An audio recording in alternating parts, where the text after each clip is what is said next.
Junkie Radio, Freedom Junkies, it's so good to have you back. Today, I have a very special guest. This is Jim Gale, and Jim makes food forests, and I cannot wait to talk to him. Jim, welcome to Freedom Junkie Radio. Thank you so much, Betsy, and I love that term, Freedom Junkie, because if there's anything we could be addicted to, it should be freedom. And what I'm going to present today is a path to freedom for all of humanity. It's demonstratable, it's proven, and it's logical on every level. When we turn 30, 40, 50% of our 40 to 50 million acres of lawn in the United States alone into perennial edible landscapes, we reverse mass extinction and deforestation and cancer and heart disease and diabetes. And literally all of the forms of tyranny, we take them out, not by war, not by guns, not by fighting, but by simply doing things the logical and beneficial way. You are just speaking my language. We're from the same planet, and I'm so excited to have a fellow, whatever planet that is, here aboard with me.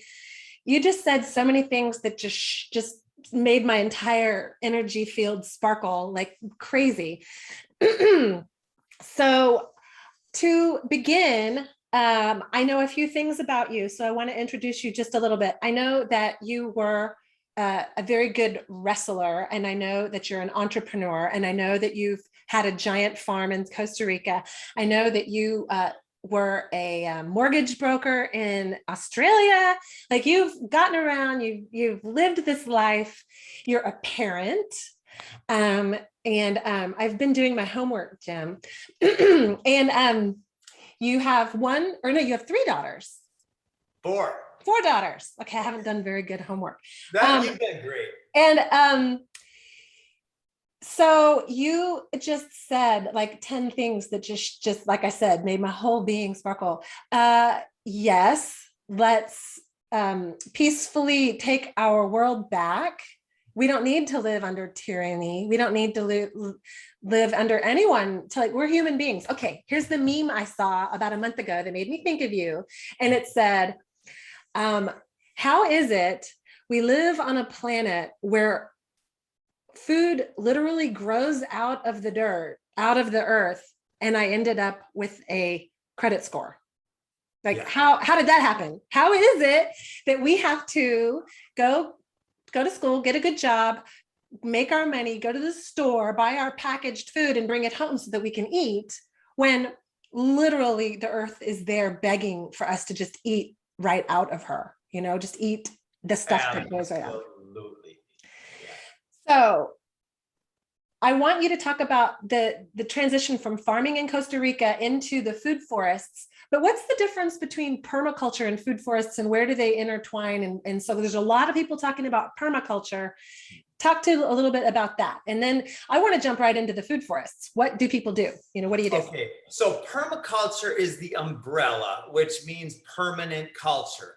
It started out as a sustainable agricultural design science that, with Bill Mollison and David Holmgren and Jeff Lawton, Scott Pittman, and many more people started seeing that there is a way. In fact, one of the analogies I like to make is, when I talk about this possibility and I ask people what they think is possible, most people think that this idea of the Garden of Eden, and I'm not talking about the religious place, I'm talking about this idea where there's literally food growing everywhere.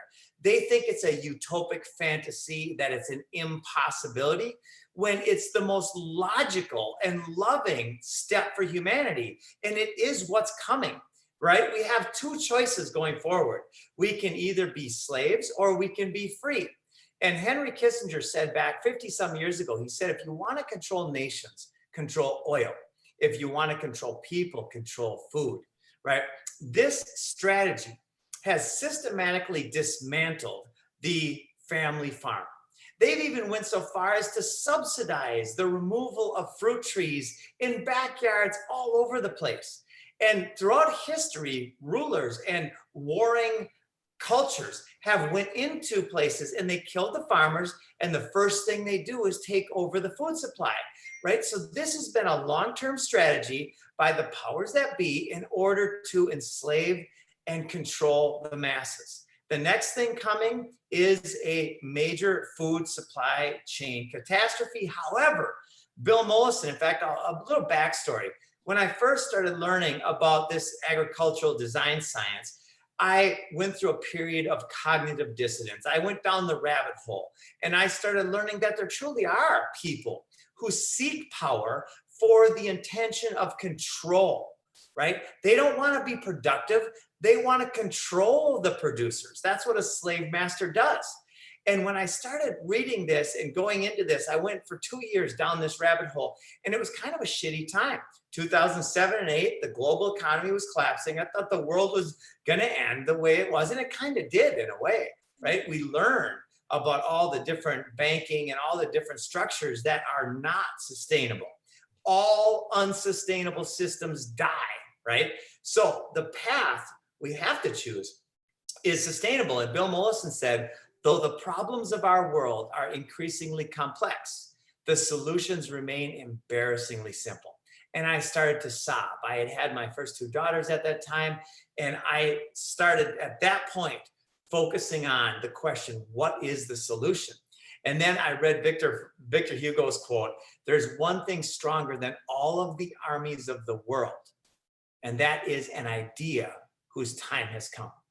The Garden of Eden, converting our lawns into edible landscapes or food forests, is this idea, and I can demonstrate it. Okay, I didn't know that that people had to cut their fruit trees down in their backyards. When was that? Yes. Oh, in the 70s, my buddy Thomas, a friend of mine, he was saying that he remembers when the government would pay him a certain amount of money to cut their fruit trees. Now, in a lot of cases, it's for the common good, right? Always. Yeah, it's always for the common good.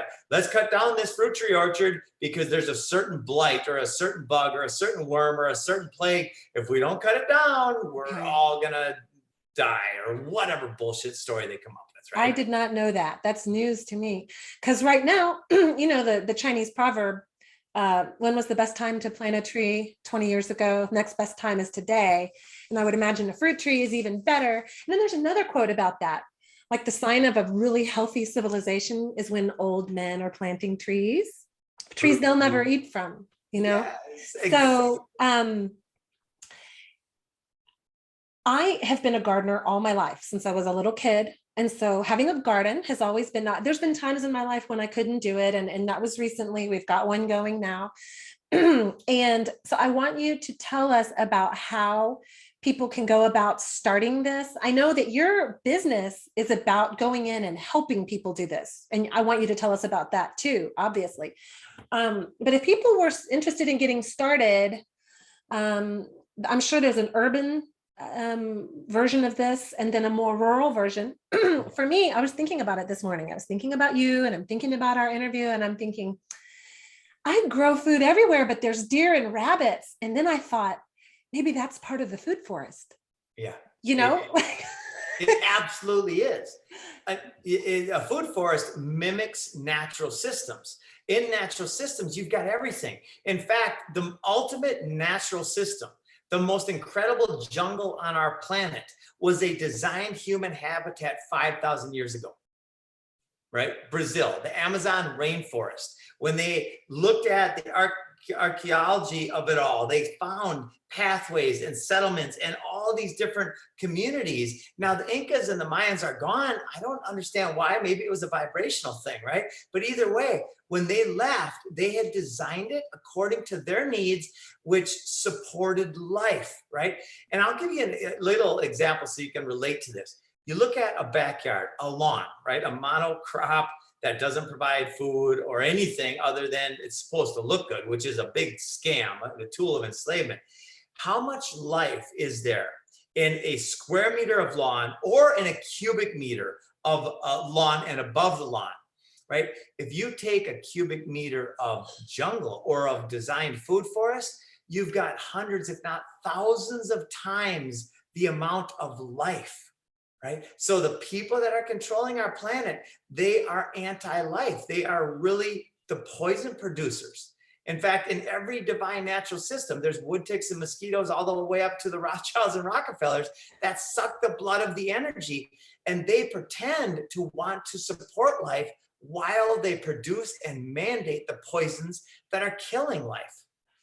You know, Jim, I've been trying to figure out ways to wake up more people because it seems like the people who are soundly asleep have no interest in waking up. They're all Rumpelstiltskins, not going anywhere. And I think you might be onto something because everyone would love to cut their food bill in half or completely make it go away. And so growing your own food. Now, I mean, growing your own food is not a new concept, and people have done it in wartime before and in times of hard, hard times, the victory garden and stuff. So what's the difference between a garden and a food forest? So the garden is typically annuals, right? And by the way, you can do this on any budget. Our values at Food Forest Abundance are first, we have to change the world, right? But to change the world, are we going to use communist principles and nonprofit principles and all that? Well, in certain cases, we do love this idea of people donating so we can create food forests in public areas. But we have to use regenerative capitalism, the voluntary exchange of value. That's what we promote. Let's provide value, and then let's have a fair exchange of that value. So you can go to the store and you can start an annual garden or a food forest by simply buying your groceries wisely, eating your tomatoes and cucumbers and papaya and mango and avocado, and then saving the seeds and then propagating those seeds. And now you didn't spend really any money because you were going to buy that food anyway. But you're using that seeds that most people throw away. Now you've got your own food forest. So we like to show people that it's absolutely DIYable. You can do it yourself, or if you want our help, we can design your food forest for your backyard or your property. And that makes it a lot faster. We speed up time that way.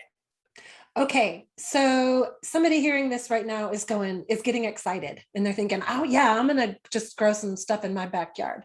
Tell us what the food forest looks like and what they should do.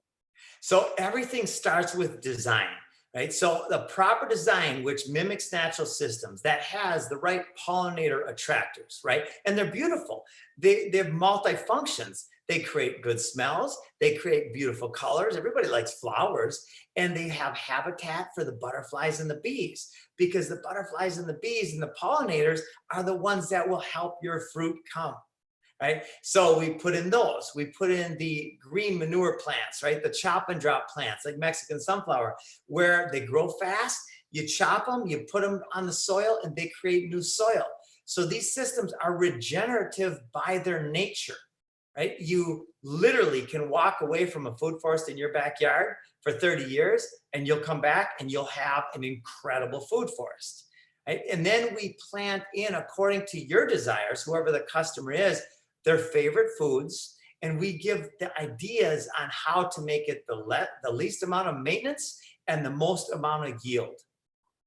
Okay, so if you are on no budget, like if you have a lot of money you could spend on this, what would it cost for someone to come in if they had on a typical quarter acre and you sent a crew in to design and build their food forest? What are you looking at right now? What does that generally cost someone, like a range? Yeah, so standard backyard blueprint, the blueprint itself is $797, and it will give you everything you need to DIY your own food forest, or our cooperatives can also come in and install your food forest. An average backyard is about a quarter or an eighth of an acre, and you can get a lot of food in the ground for $7,500 to $15,000. It's just like landscaping, except for it's hyper functional landscaping. And you say a lot of it's going to be perennial. Yeah, perennials. Yeah. Nowadays, we are very much advocating annuals and perennials, because annuals are short term. They're 60 to 90 days, 120 days. You can start collecting and a yield from your food forest. Perennials take a little longer to fruit, but then they're no maintenance, basically. You might want to prune them twice a year, but that's about it. Okay, so we're looking at a long-term time commitment here. You've got to be living at this house that you're living at for a while if you're going to bother to do this. Well, there's a value is incredible. So on the short-term side, you can get the annuals like quickly, but what is the value, especially in today's world, of selling a house that has a food forest? It's going to be the first house a lot of people buy nowadays. Okay, where can someone go to look at some of these? Do you have a website that has some Yes. pictures? Absolutely. At foodforestabundance.com, we have a website with all sorts of design details and videos and all sorts of reasons and how-tos and things like that. Okay, and I get the sense that as being an entrepreneur and a capitalist, but you still have this giant heart and this giant calling to help the planet and mankind in general and free us from tyranny, which means that if someone were on a completely minimal budget, like we're talking saving their old potatoes with eyes and their own seeds and their peach pits, which I have never been able to figure out how to propagate, by the way. The only trees I've ever been able to grow from seed are oak trees. I've planted a lot of oak trees, and no, I had to buy my peach trees. I want peaches so bad, and I haven't ever managed to have that happen. But so if so someone could go to your website and look at some design ideas, but it's not that full-blown $797, like here's truly a design. Yeah. It's right. Absolutely. Right? So anybody can, we are free with all of our information. Our company has no patents, no NDAs, no non-competes. We are about the voluntary exchange of value when it comes to our services. However, like I said, our values align first with we have to. This is a have to. I've got 4 daughters. We have to do this because, and also we want to inspire this change. We can't force this change. That's the exact opposite of what we're all about. So my job, our job at Food Forest Abundance is to inspire and empower you to grow food. Like I said, you could grow a garden on 20 bucks. You could go to the store. You don't even actually spend any extra money. You could just get the seeds and start learning by YouTube videos and by checking out our groups and websites how to propagate plants. And you can have a thriving garden within 90 days. Okay, so I want to ask you about Bill Gates, and I want to ask you about how, like, what makes a food forest? What would people, I know, so like I'm growing asparagus for the first time this year, and that's saying that in 4 or 5 years, someone is going to have some asparagus, you know. I'm trusting that we're all still going to be here. But my tomatoes and cucumbers and okra went nuts this year, and we've had way too much, you know, and I can't taste anything right now because of the bioweapon that I'm recovering from. And that's such a shame because I'm like, I can't even taste anything. But okay, so let's come back to the food forest. I want to talk about your passion when it comes to getting people to grow food in a way that feeds everybody, because we obviously can. Yes. How strange is it to you that Bill Gates is the biggest farm owner in the United States? So knowing what I know now, it is par for the course. It's exactly what I would expect that wicked human being to do. I don't even know if he's human, because he is all about, you know, when I talk about this, it usually blows people's minds, but his father was on the board of Planned Parenthood. He volunteered to end the life of 50 million fetuses, right? So whatever you think about that, I have strong beliefs about that, but whatever you think about that, that's a fact. You can look that up. Bill Gates said on tape, he's proud of that fact. They are into eugenics, the control of population. He stood on stage and held up a vial of vaccine and said, if we do a good job with this, we can decrease the world's population by 10 to 15%. So when you put those things together, it's not hard to see what's going on when you look at the whole big picture of things. So what is the solution? The solution is in our backyards. Where we're not using Monsanto seeds, and we're not using glyphosate. I know you know something about glyphosate too, and how it's everywhere. It's already everywhere. We're already infused with it. Yeah. But I like to say that nature is so powerful. We are divine. We are part of the bigger picture. We're part of this magical God, universe, whatever you want to call it. We are more than these physical bodies. And so I always lean back on my faith when I watch a crazy video, what's going on in Australia or California or all these different places, Canada. I take a breath and I say, I'm not going to fall into fear, because fear is the ultimate control mechanism for the slave master. So we have to rise above fear, and faith is my foundation. And from there, to encourage and in spirit, or be enthusiastic, right? To have these energies rise is so important nowadays. You do have such a positive attitude. You are just so positive.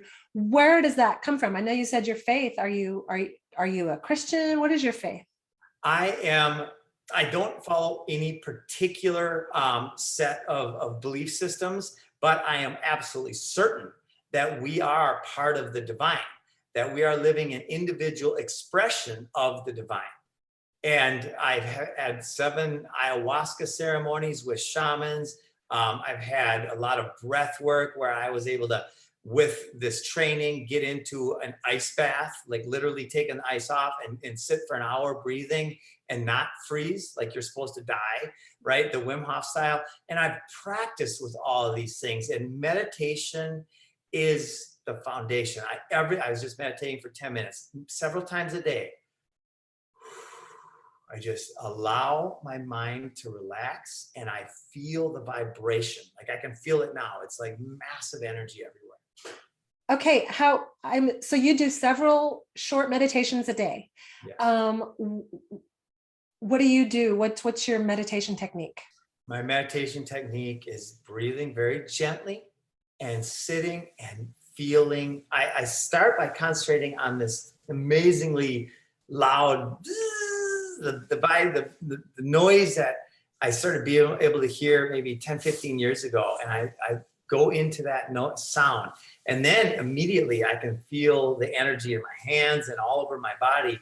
And then I just focus on feeling that sound and energy at a higher level. That's all I do. It's very simple. I can do it when I'm walking and talking. I feel it right now very strongly.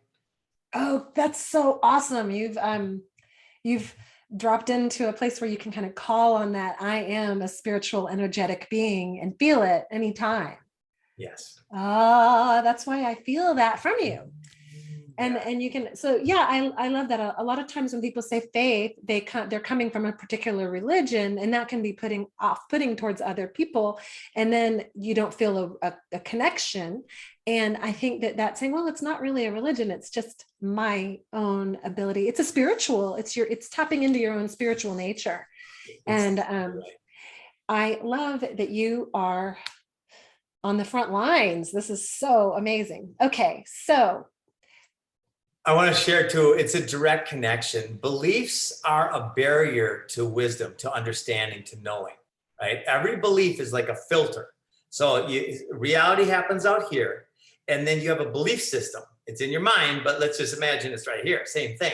Reality hits that belief system and filters, and then what we experience on the other side is not reality. It's a reality filtered by belief system.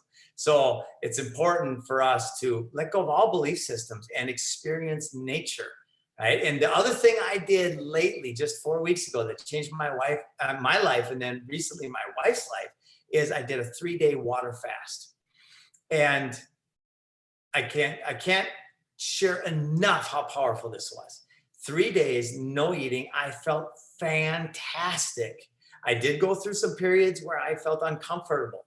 Not hungry like you'd imagine, but just weird energy flows.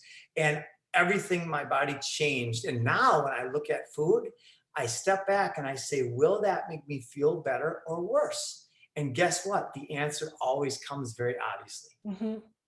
They say everything you're eating or drinking is either making you healthier or making you sicker. There's not an in between. There's not. Yeah.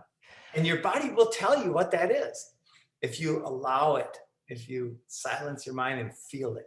And sometimes we go, shut up, I'm going to eat this, like I want that ice cream.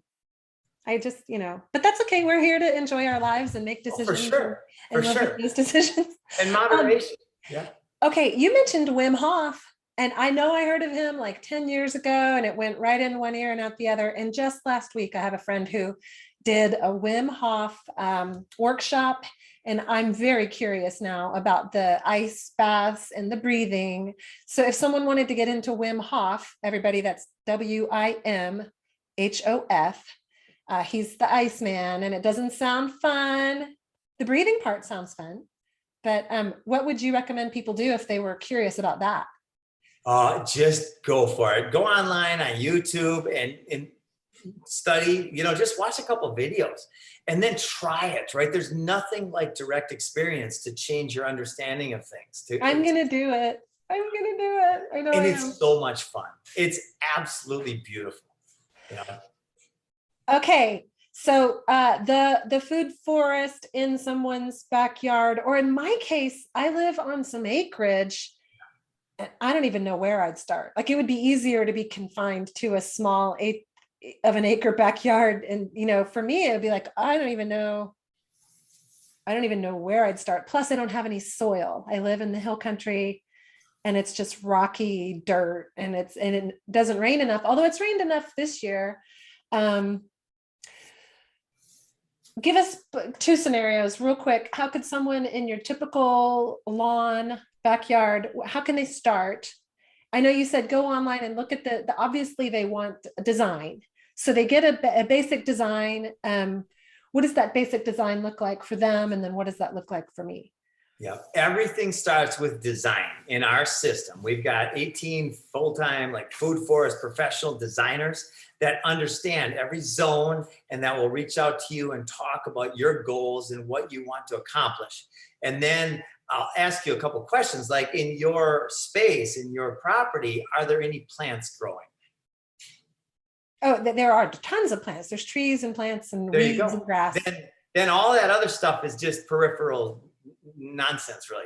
I mean, if you already have plants growing, then you can grow plants. You just design the plants that you want to grow. And then regarding water, in fact, I was just at a friend's house in northern Minnesota, not too far from Lake Superior. He has created water systems that capture and store water.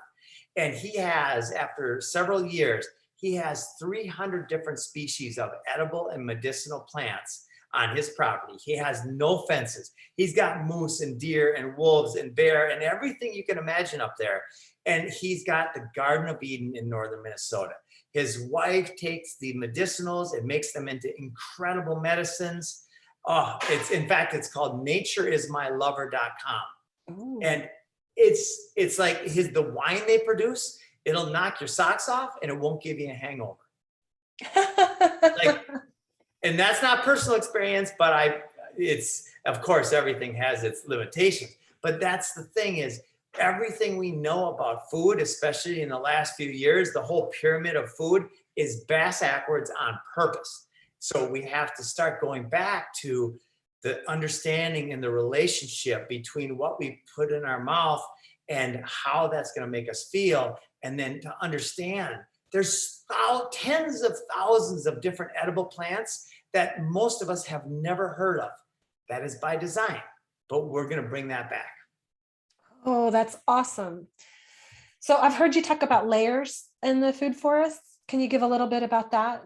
Yes. So one of the worst practices that we have is these monocultures where they take everything off the topsoil, they till it, they rip up all the natural structure. You plant, you destroy the soil, you take all the nutrients out, and then you plant again, right? First of all, in a natural system, how much do you take care of the forest that's down the street from your house? Not at all. Nature takes care of it, right? One big tree in the rainforest will put 500 gallons of water into the atmosphere per day. So the rainforest is caused by the forest, the rain. So we have to cover the ground with mulch, with leaves, with sticks, with we often start in a backyard with sheet mulching, which is cardboard. But definitely the most important thing is to cover the soil. The Dust Bowls of the Great Depression were caused by agriculture. Yeah, I knew that. Yeah. So And layer, Africa, the great deserts in Africa as well. yeah, yeah, yeah. I mean, you look at the history of where the Great Pyramids were, that was a food forest years ago, thousands of years ago.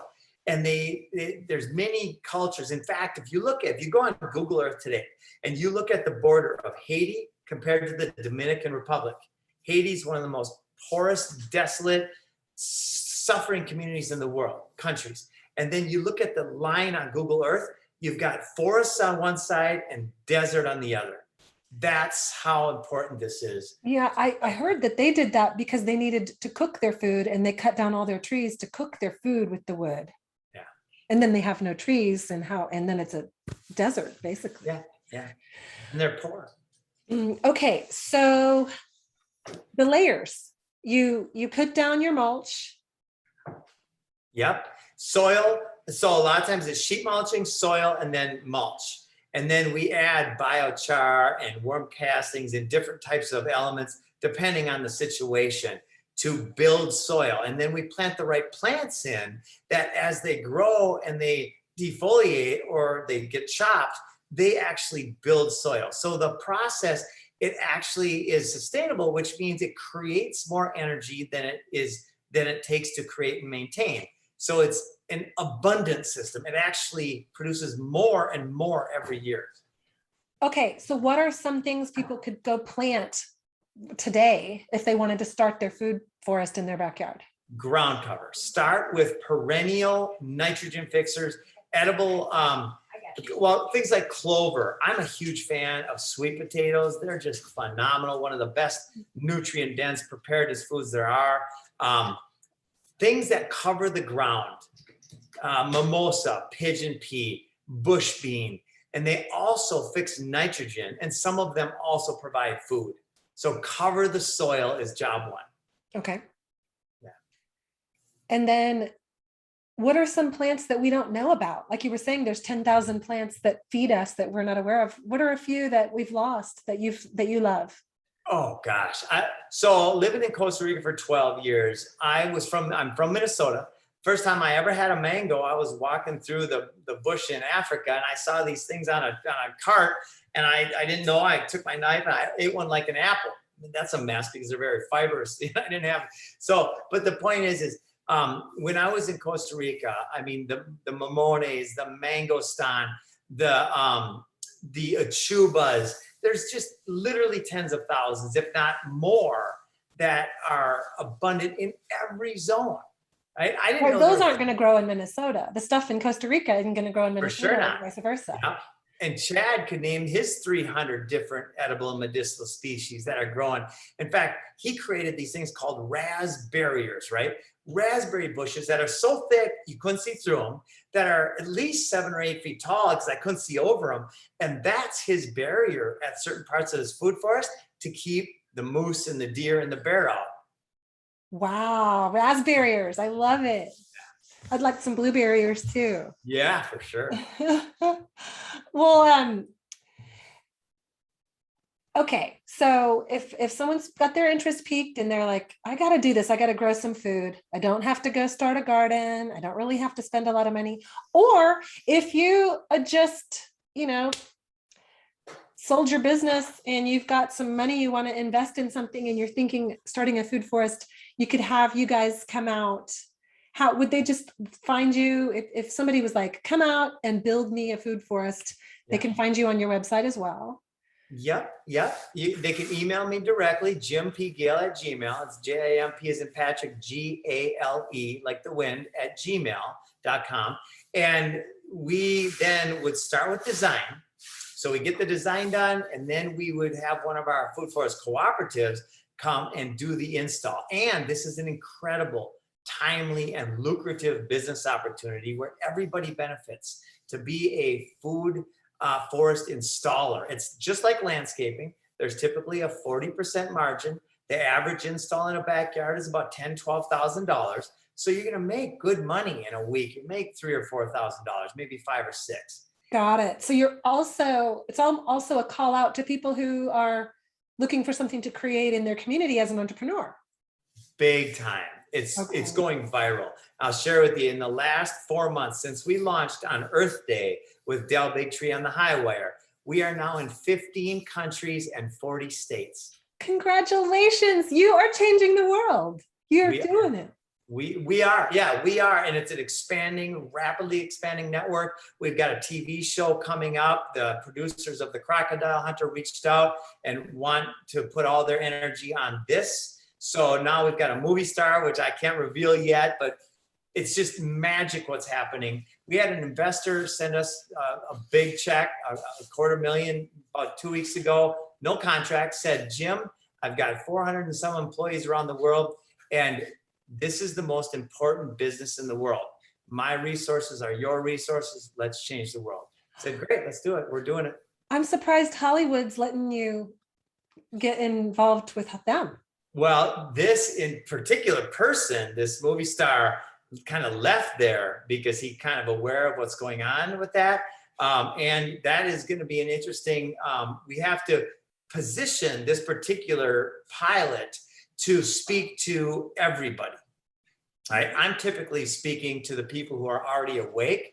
This pilot it'll touch ROI. It'll touch people who believe in the global warming narrative, because what better way to do that than completely take out the food supply chain? Right now, the average food comes from 1,500 miles away from farm to table. We turn that to 150 feet. Right? So in every way, from every narrative, what I'm talking about is the solution. Okay. I'm so excited because I'm going to implement some of this. And I know my community is all about teaching our children to grow up and create their own lives and not be dependent on anyone or anything. And so obviously some entrepreneurialism there. And I don't know, I'm sure you've already got a crew, obviously, in my area, because Dell is not too far from here. But my 15-year-old is gonna, I should get him doing a crew, we figure it out here. And then, yeah, he needs to start a business. So I love that. And this is the most important transition in the history of humanity. And everybody you see with a lawn, once they understand that this is an investment that will be the best return on investment as far as history, like you can show, like, let's just take one peach tree. If you have one peach tree, let's say it costs you $150 to install that one peach tree, you're going to get $150 per year worth of value out of that peach tree within 4 or 5 years. Where else can you get 100% year over year on a regular thing? Sure, cryptos are good, but who knows, right? This is historically proven. And I've been aware of a few places in my life. There's a couple of streets I know of in California and a couple of streets I know of in Costa Rica, where if you walked by the landowner and and there's a place right here too, right not far from where I live, that the property owner doesn't mind when the peaches are, if they're hanging over into the street, anyone can have them. And I know it was like that. I'm trying to remember what it was in Costa Rica. Well, when in Mexico, we were on a place where the avocados were dropping from the trees and we were eating them breakfast, lunch, and dinner. It was free. And so I think that once people start growing food, you grow way too much food when it's in season, and you're happy to give it away. You're happy for other people. So I really can see like this almost utopia, Garden of Eden type environment if people would just grow more food. It's the next logical step. It's so relatively easy compared to not doing it. It's the difference between the life of our society and the death of our society. That's simply put. Well, and how much work is involved? I know, like you were saying, you'd have to cut down the sunflowers and let them fall. And I know, gardening, if you just let it go, it doesn't work very well. And I know you also said you can leave your food forest for 30 years and come back and everything, there'll be a lot of food there. Yeah. But ideally, you are going to prune your trees and trim it back, and it's going to take some work. How much work do you think people put in weekly? Yeah. So well, weekly, I mean, we've got a food forest we planted last March. So what is that, about 17 months ago or so? And for the first few months, we went there about twice a week, and it was very dry time of year. We made sure the root balls were watered because they were brand new plants, right? For the last 13, 14 months, we have done nothing, and it's absolutely exploding with life.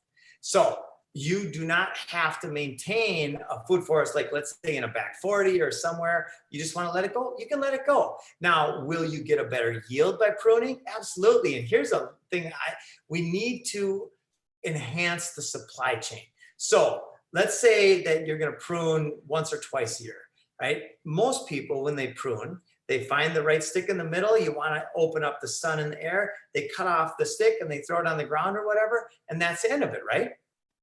Well, when you turn pruning into air layering, now let's say you have a food forest with 20 or 30 or 40 trees, you can go out about 10 weeks ahead of time and you can cut a little notch around the bark of that branch. You put this little gadget on there, and now 10 weeks later, you've got a new $30 fruit tree.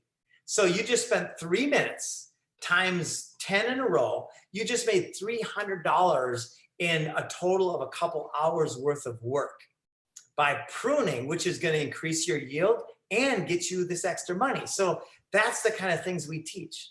Okay, I'm confused. How does the gadget work?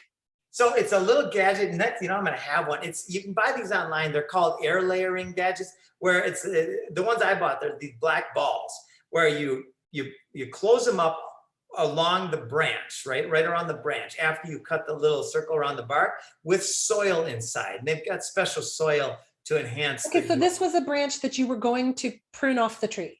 Yes. You're turning it into a new tree. Yes. Oh, okay. It's like rooting it. It's like rooting it. Yeah. Aha. Air layering. Yes. And then you could use grafting in a bunch of different trees too, where you've got 5, 6 different types of citrus on one tree. They've got trees where they've got like over a dozen types of apple on one tree. And your average Joe can learn how to do this. Oh, you can learn in 5 minutes. So I guess you'd have to get up with your neighbors and get cuttings off of their trees in order, because that would be, if you already had all those different kinds of trees, like, it wouldn't make sense. Exactly. Here's one thing you could do: and find some neighbors with some fruit trees and say, hey, can I go prune your fruit trees a couple times a year, and I'll air layer them. I'll do this, and then I'll take whatever's left over. You just made a few $1,000 in value, and you became part of the supply chain, which is so relevant and beneficial on every level. What do you mean by becoming part of the supply chain? Yes, because there is a high demand for fruit trees right now and edible stuff, right? Okay. And the supply is growing, but it's not growing as fast as the demand. We need to plug in the supply chain for these things. Okay, you mean creating more trees for people to have. Okay. I just can't think of anything more exciting. And just, yeah, we can bring everyone together on this because it's so much less waste. You're not using bags from the store. There's no transportation bringing this food from Mexico or whatever. It's right there. And abundance everywhere, butterflies everywhere, birds everywhere, life everywhere. That's what we're promoting. Let's take out the poisons and the poison producers. I don't want to fight with them. Let's simply turn our backs on them and do it the natural way, the way that will create a better life on every level. Okay, now someone who lives in Arizona or New Mexico in the desert, they're going to have to water their food forest, right? Yeah, one of the primary principles of permaculture is to catch and store water. So there's a video online. Jeff Lawton does one called Greening the Deserts of Jordan. He purposely went to one of the most inhospitable growing climates in the world, where it was all salt flats, and he created swales. Swales are ditches dug on contour. When it rains once every couple of years and it floods, most of the time the floods just take off of all the nutrients on the top and they wipe it away, right? And they create more erosion. When you create swales, it'll slow down the water and allow the water to settle into the land. And then you plant the food forest on the lower side of the swale and you let gravity do its thing. And over time, well, you can see in the video, it's mind blowing. He created an oasis out of a desert. Okay, so for the people that are in desert areas, what was his name again? Jeff Lawton, Greening the Deserts of Jordan. Greening the Deserts of Jordan. Watch that and become inspired. Yes. Well, so you are passionate about other things besides, I mean, this is the way that you're, sticking it to the tyranny. What else can we do to we can raise our vibrations, right? We can focus on the solutions. We can focus on service and joy and things that make us feel good, because that's the most important thing we can do. Because, what comes first, the food forest or happiness, right? Well, both, they're synonymous. Once we get conscious and we hear this message, it resonates, right? We just have to lift ourselves out of fear.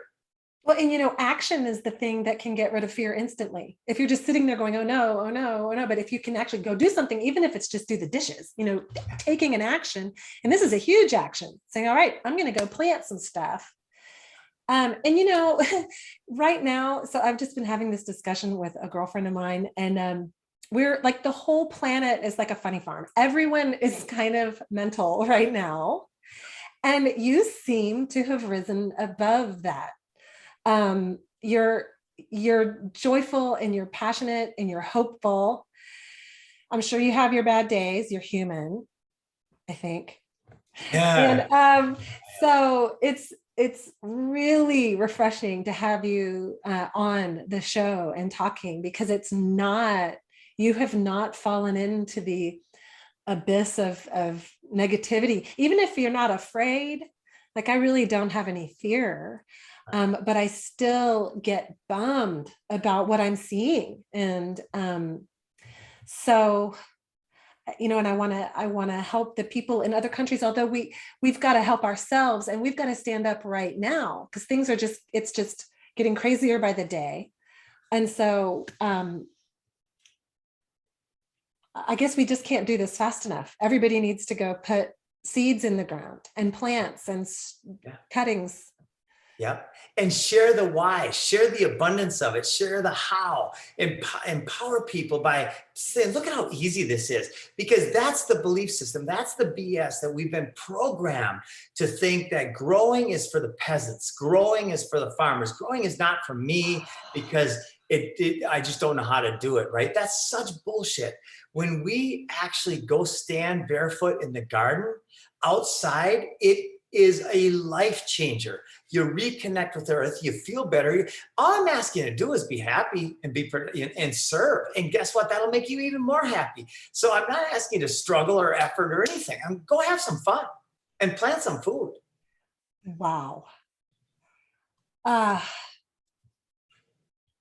We don't know how we've been brainwashed until someone calls it to our attention and we go, oh, holy shit, no, duh. And I didn't even realize how much, because we've all been brainwashed. Did you hear the song last week? Tom McDonald, the rapper. Yeah. Oh, I love that. It's called Brainwashed. We're all brainwashed. Yeah, and he's not saying y'all are all brainwashed. He's saying he's including himself. We are all brainwashed. And when we realize, and it's absolutely true. Now you wake up and you think, oh, I know I'm brainwashed, so apparently I'm not anymore. No, the layers are intense. How many layers of brainwashing there's been. It's great to wake up and recognize that, like, oh, well, what else? That should be the question. What else did they lie to me about? And the thing is, it's even just the imagery of something, like you just said. I had never thought of someone else grows my food. I can't do that. That's nothing I would do. I love growing my food, but I still buy 90% of it. I don't grow my food.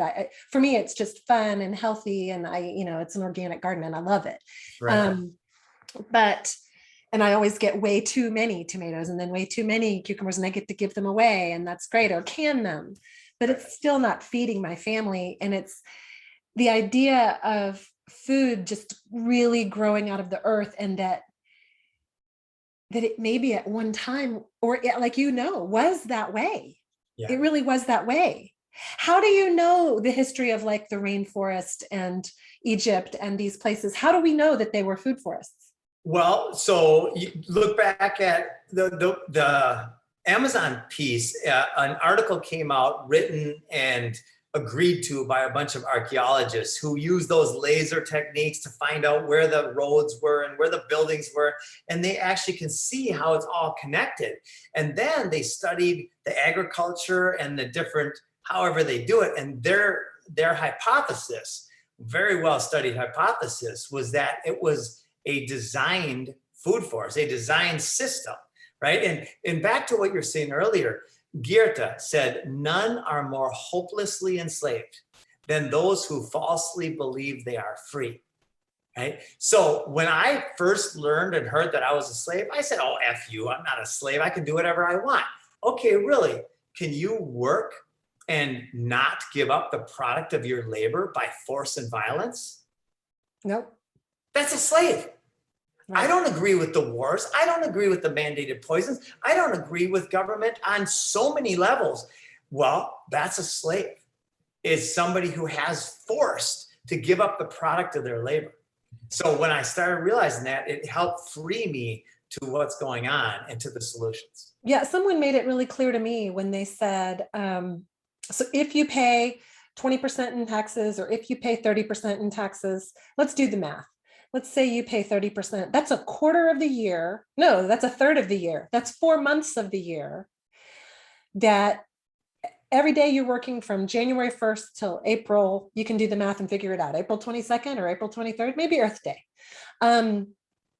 You are a slave for that amount of time. Your money is not yours for that amount of time. If you're in the 20% bracket, what's that? 20% of the year. More than 2 months, 2.5 months, that you are working for someone and you don't have a choice. That is slavery. That's slavery. And I know some people who've come to this country from other countries, and they're so grateful to pay taxes because it means they're an American citizen.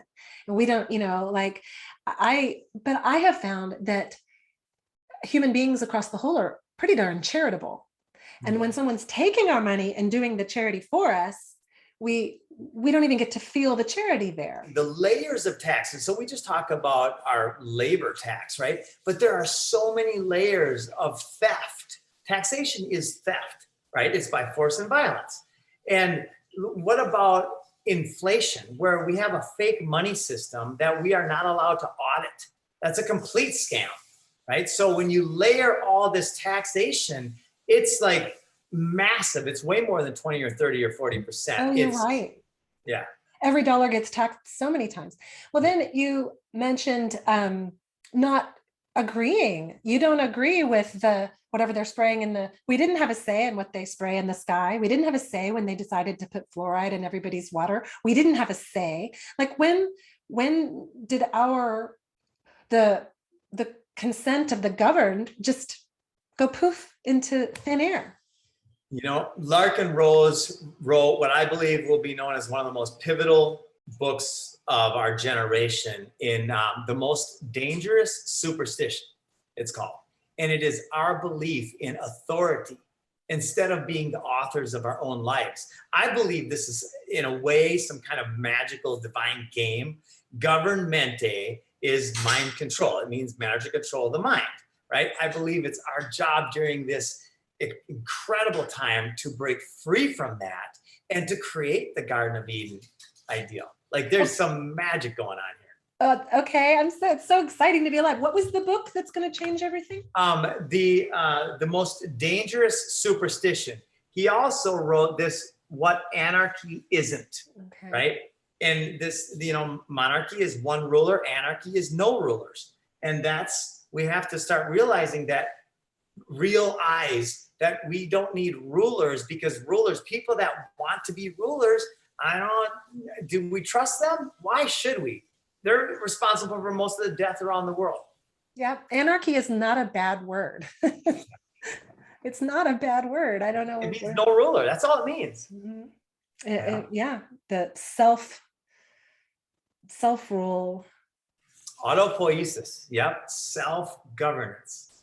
And people are amazing. The people who don't want to rule other people, we're amazing. We want to exchange value, right?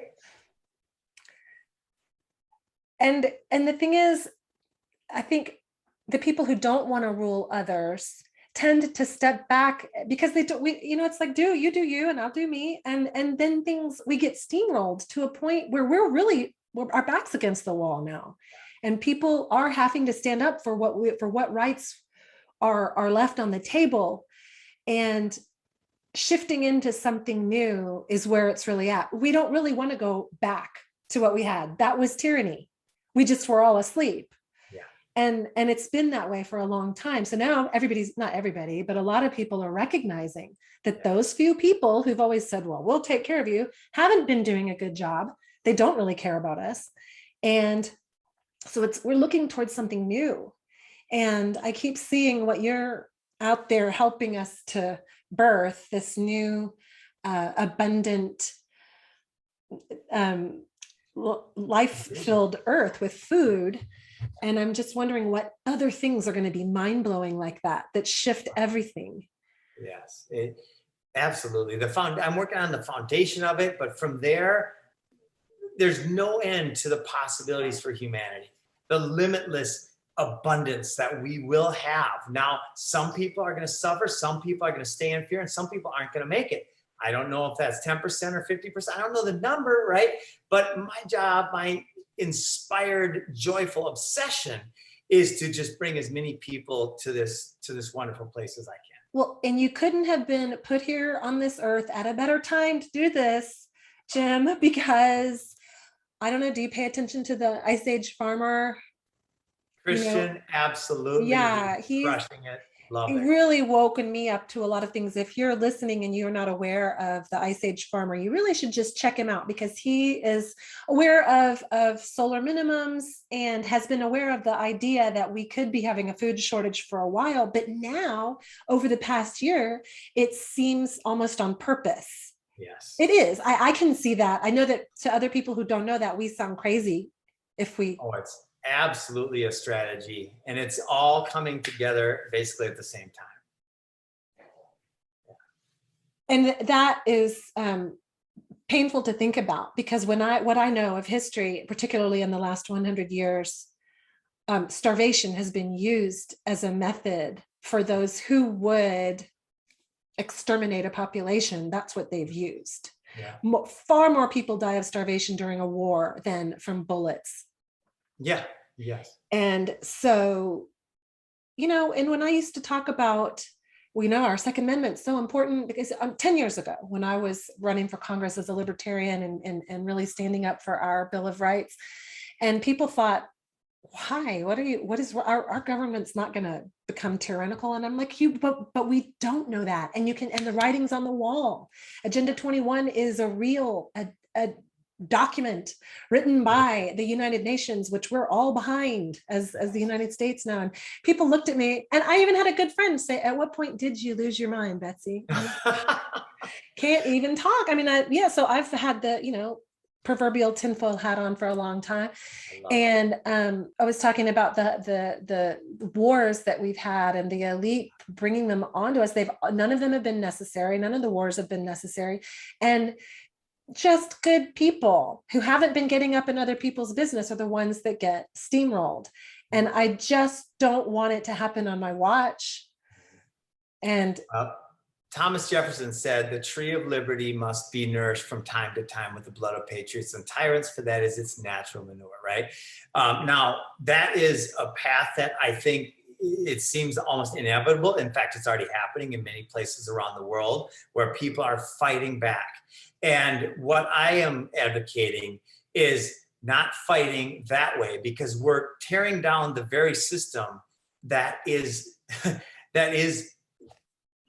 bringing us our food, our water, and all of these different things. We have to start going the other way. We have to go directly into self-reliance tools, creating our own food on site, harvesting and purifying our own water on site, creating our own energy on site.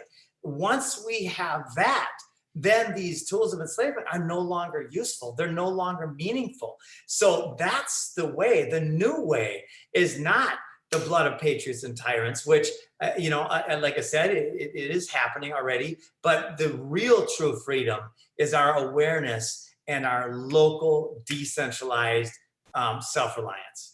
And when you were talking just now and saying those few things you mentioned, I also thought of big pharma and the banks. We can bring that back, decentralize all of that. By eating the food that you grow, you're probably not going to get sick to begin with, but we can also create our own medicine. Yeah, we don't need medicine. When we eat healthy food, literally the medicine is just a complete, Food is medicine. Yeah, but every medicine that's actually effective is derived in nature, because we are nature, right? We're part of this divine thing.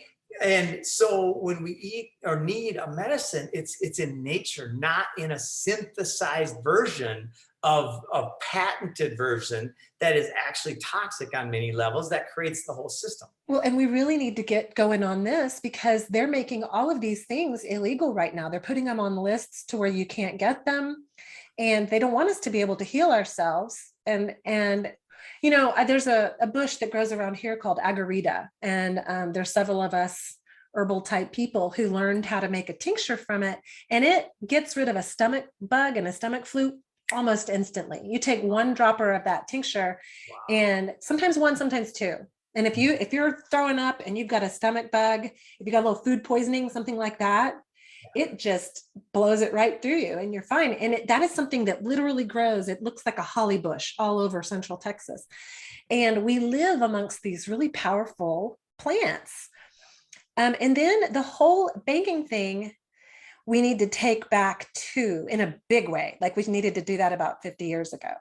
And I know they're talking about crypto and all that, but there's got to be a way to have a local currency. How do we do that?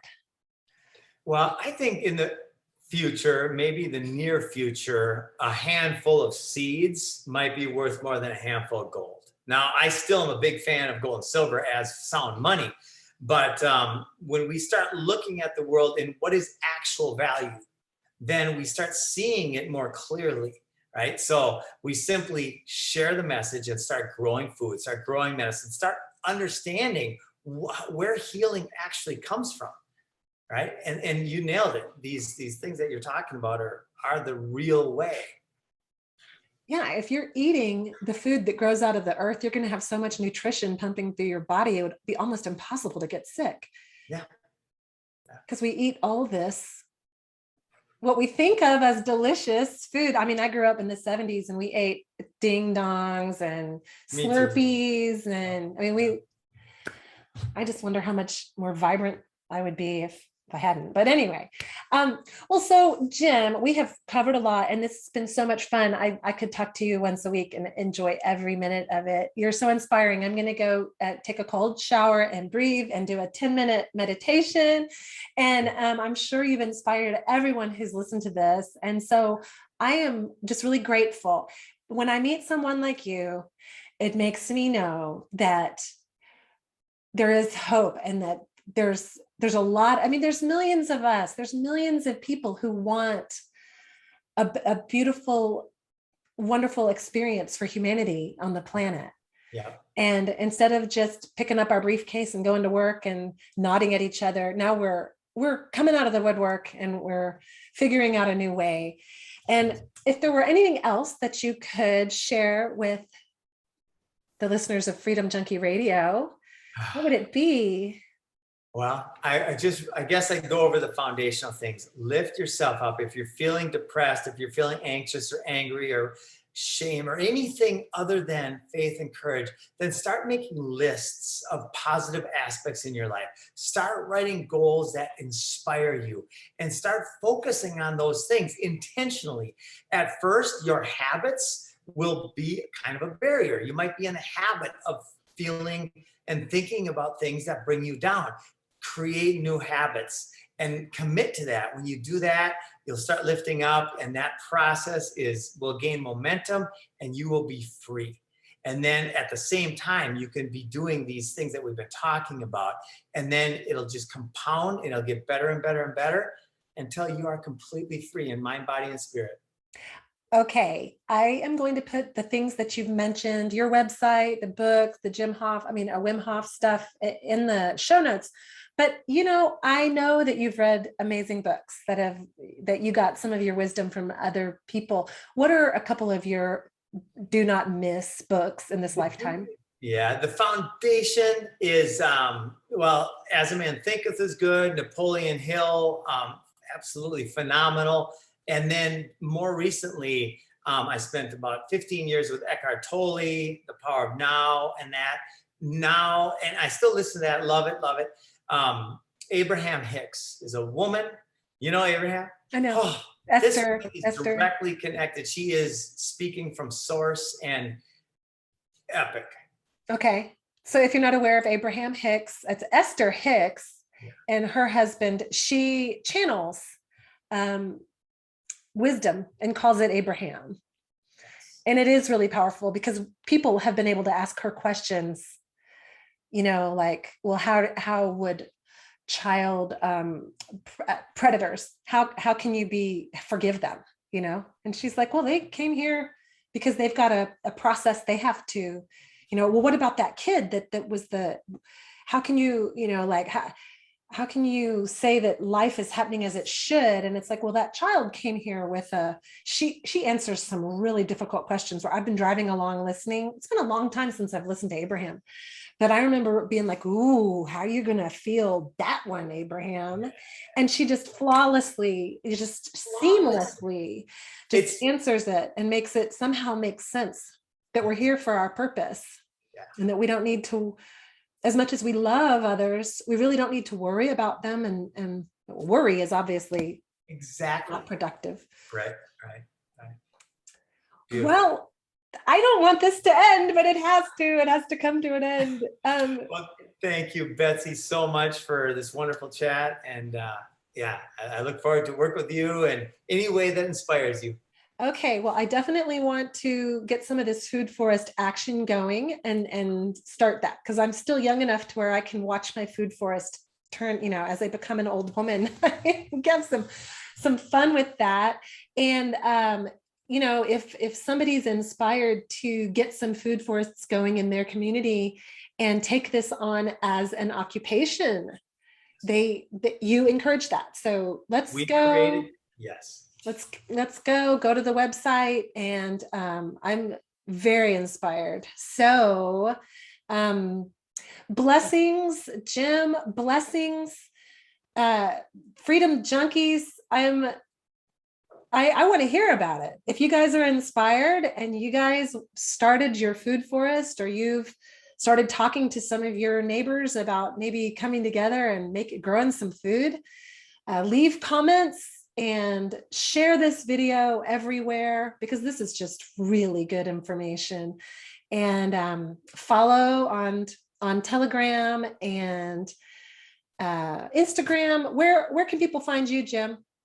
Anywhere Food Forest Abundance. We're starting to be all over the place. So just look up Food Forest Abundance or Jim Gale, and we're all over the place. And we're going to be more places here soon. And this show that's happening, it's going to be on cable. What channel? It's going to be made for it could go all sorts of directions. Once you make a pilot, then you start shopping it out. Okay. You don't know yet. Okay. Yeah, I don't know yet.